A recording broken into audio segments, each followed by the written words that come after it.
সংসারগুলো ভেঙে চলে তছনছ হয়ে যাচ্ছে। কিছু সংসার হয়তো টিকে থাকে যে সন্তানদের উপরে, সন্তানদের দিকে তাকিয়ে, অথবা অন্য কোনো উপায় নেই বিধায় সংসারের দিকে থাকবে। কিন্তু সেখানেও দেখা যায় আজকের আপনার স্বামী স্ত্রীদের ভিতরে প্রেম মহব্বত কিছুই নেই বলতে গেলে চলে। কেন এবং কি এর কারণ? এর প্রথম কারণ যদি আমরা বলি, তাহলে ইসলামী অনুশাসন যেটা আমাদের ভেতরে ছিল সেটা আজকের আমাদের ভেতর থেকে বিরক্তি হয়ে যাচ্ছে।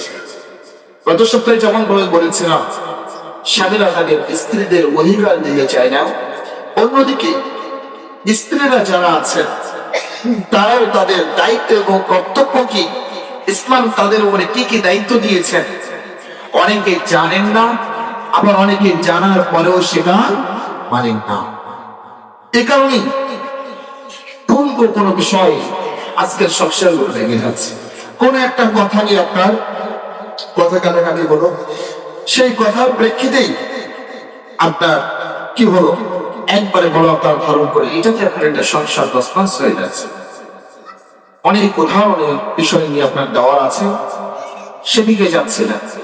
সেদিন আপনার পত্রিকায় আসছিল, একজন ভিডিওতে দেখলাম যে 3 সন্তানের জননী, তিনি তার সংসার এবং স্বামী রেখে অন্য এক ছেলের হাত ধরে তিনি পালিয়ে গেছে। ভাবা যায় কোন দুনিয়ায় আমরা বসবাস করছি। 3টা সন্তান, শ্বশুরের সংসার, সবকিছুকে রেখে আপনার শয়তানের পাতা ফাঁদে পা দিয়ে আপনার চলে গেলেন। এভাবে আপনার অনেক সংসার ধ্বংস হয়ে যাচ্ছে। আরেকটা সংসার ধ্বংস হওয়ার মূল কারণ হলো স্বামী থাকা অবস্থাতে একটা হলো বরকিয়া, যেটা ইদানিং আপনার প্রচুর বেড়ে গিয়েছে। আর এটা বাড়ার পেছনে অন্যতম মূল কারণ হলো মোবাইল। অন্যতম মূল কারণ কি? স্মার্টফোন। এটা এমনই একটা জগৎ, এখানে এমন অনেকগুলো সাইট আছে, যে সাইট গুলো যিনি ব্যবহারকারী ব্যতীত অন্য কেউ এই বিষয়টা আপনার জানবে না। অনেক কিছু এখানে করা যায়। অনেক স্বামীরা দেখা যায় যে তারা আপনার তারা অনেক কিছু বোঝেন না, তারা তাদের স্বামীদের চোখ ফাঁকি দিয়ে এমন করে একটা মাধ্যম দিয়ে করে একটা ছেলের সাথে আপনার দিনের পর দিন কথা বলছে, তার স্বামী নিজেও বুঝতে পারে না। স্বামীকে বলে যাচ্ছে আমি বাবা বাড়িতে যাচ্ছি, অথচ সে বাবা বাড়িতে না যায় আর একজন ছেলের সাথে পালামি করছে। এমন অনেক ঘটনা ঘটছে, এমন আহামরি অতিরিক্ত ঘটনা আপনার ইদানিং ঘটছে।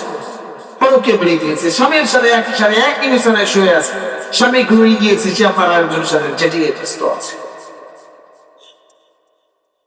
স্বামী স্ত্রী একই সাথে ঘুমিয়ে গিয়েছে, এটার ফলে পুরো একদিন রাত্রে স্বামী এবং সন্তান দুটোকে রেখে ব্যাগকে প্যাক করে আপনার আরেকজনের সাথে সুখের আশায় সে আপনার চলে যাচ্ছে।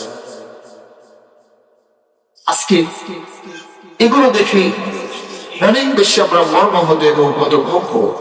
কোথায় যাচ্ছে আজকে আমাদের সমাজ ব্যবস্থা?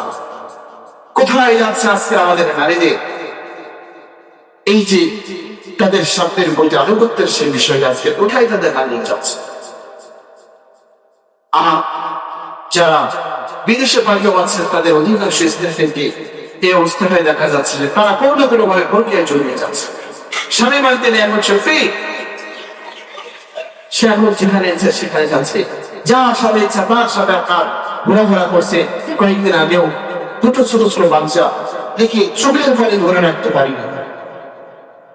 একজন ভাই 2টো বাচ্চাকে নিয়ে বসে আছে, তিনি আপনার একটা রুলসের ব্যাপারে যখন সিগনেচার করছেন, ছোট 2টো মাসুম বাচ্চা, হয়তো তাদের বয়স হবে হয়তো 3 বছর বা 5 বছর, আর 2টোর বয়স সেম এরকমটা, হয়তো তাদের বাবা মাকে আপনার একটা সালিশ করছিল, সেই বাচ্চাদের একই চেয়ারে, হাতুড়ওয়ালা চেয়ার, 2টো চেয়ারে 2টো বাচ্চা আপনার সেখানে ঘুমিয়ে আছে। আর বাবা তা আপনার কি করছেন, যে ডিভোর্সের ব্যাপার সিগনেচার করছেন।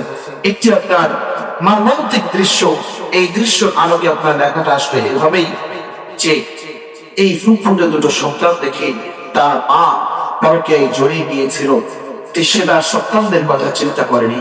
এ কারণে বাবা এই সন্তানদেরকে এভাবে রেখে দিয়ে আজকে সিগনেচারের মাধ্যমে তার মাকে মুক্ত করে দেন। হৃদয় বিদারক ঘটনা। বাচ্চাদেরকে দেখে চোখের পানি চলে আসছে। এই মাসুদ বাচ্চা এদেরকে রেখে আজকের এক মা পরকীয়ায় জড়িয়ে যাওয়ার কারণে একটি আপনার সংসার ধসমাস হয়ে যাচ্ছে। এমন ঘটনা আজকে যেদিকে তাকাচ্ছে সেদিকে এমন আমরা ভয়াবহ ঘটনা আজকে আমরা সাক্ষী হয়ে যাচ্ছে। সমাজ কি রূপা, কেন এই এত ঘটনা? এটাই কারণ আজকে আল্লাহ তাআলার যে বিধিবিধান গুলো আছে সেই বিধিবিধান সম্পর্কে আমাদের মা বোনরা সচেতন না হওয়ার কারণে আজকে আপনার এই যে বড় বড় ঘটনা গুলো একটা পরে একটা আপনার ঘটে যাচ্ছে।